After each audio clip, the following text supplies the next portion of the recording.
गुरु प्यारी साध संगत जी को मेरा नमन। साध संगत जी, आज की साखी में हम जानेंगे कि गुरु कैसे अपने शिष्यों की परीक्षा लेते हैं और शिष्य उस परीक्षा को कैसे पार नहीं कर पाते हैं। केवल जो एक सच्चा शिष्य होता है वही उसको पार कर पाता है।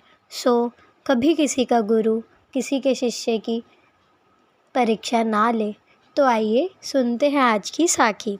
साध संगत जी, कहा जाता है कि निज़ामुद्दीन औलिया के 22 शिष्य थे। हर एक चाहता था कि गद्दी उसे मिले। औलिया साहब ने उनको परखना चाहा कि कौन सबसे योग्य और सच्चा शिष्य है।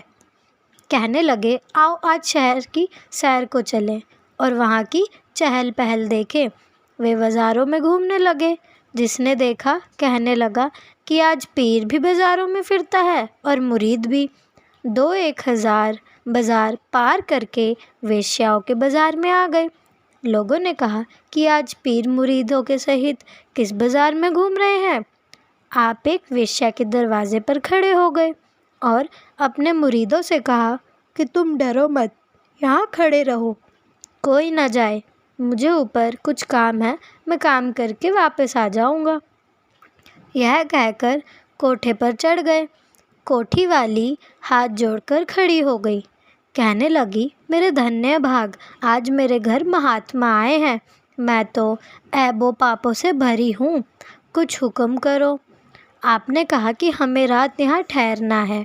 हमें कोई अलग कमरा दे दो और तुम किसी और कमरे में आराम कर लो। अपने नौकर से कहो कि एक थाली में 1 कटोरी दाल और 2-4 फुलके और एक शराब बोतल को ढककर ले आए। उसने कहा, जी सत्य वचन। नौकर सब चीज़ें उसी तरह ढककर ले आया। शिष्यों ने कहा कि पीर की पीरी निकल गई, अब शराब कबाब उड़ेगा। हाथ पर हाथ मलकर पहले एक खिसक गया, फिर दूसरा, फिर तीसरा, इसी तरह 21 खिसक गए। एक बाकी रह गया। दाल रोटी किसे खानी थी और शरबत किसे पीना था। आपको तो अपने शिष्यों की परख करनी थी। जब सुबह हुई, नीचे उतरे, देखा कि सिर्फ अमीर खुसरो खड़ा है। आपने पूछा, बाकी कहाँ गए? उन्होंने कहा कि अमुक इस वक्त चला गया, अमुक उस वक्त चला गया, इसी तरह सब चले गए। पीर साहब ने पूछा कि तू क्यों नहीं गया? वह बोला, हज़रत, चला तो मैं भी जाता, लेकिन आपके सिवाय मुझे कोई जगह दिखाई नहीं दी, मैं कहाँ जाता। आपने हंसकर उसे गले लगा लिया और गद्दी दे दी। फ़कीर देखते हैं कि कौन काबिल है, कौन नहीं।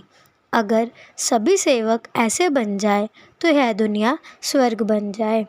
तो साध संगत जी, हमें भी चाहिए कि अपने गुरु पर पूर्ण विश्वास रखें और कभी भी कैसी भी परिस्थिति पर उन पर शक ना करें, क्योंकि वह अच्छे से जानता है कि वो क्या कर रहा है। पर हम छोटे से मनुष्य, हमारे दिमाग में इतनी सी बात समझने की ताकत ही नहीं है कि गुरु क्या चीज़ है, वह क्या रंग निराला करते हैं। तो हमें कभी नहीं अपने गुरु पर शक करना। हमें जिस प्रकार उनकी शिक्षा मिली है वैसे ही लेते रहना है। तो साध संगत जी, आज की साखी बस यहीं तक। मिलते हैं आपसे एक नई साखी के साथ।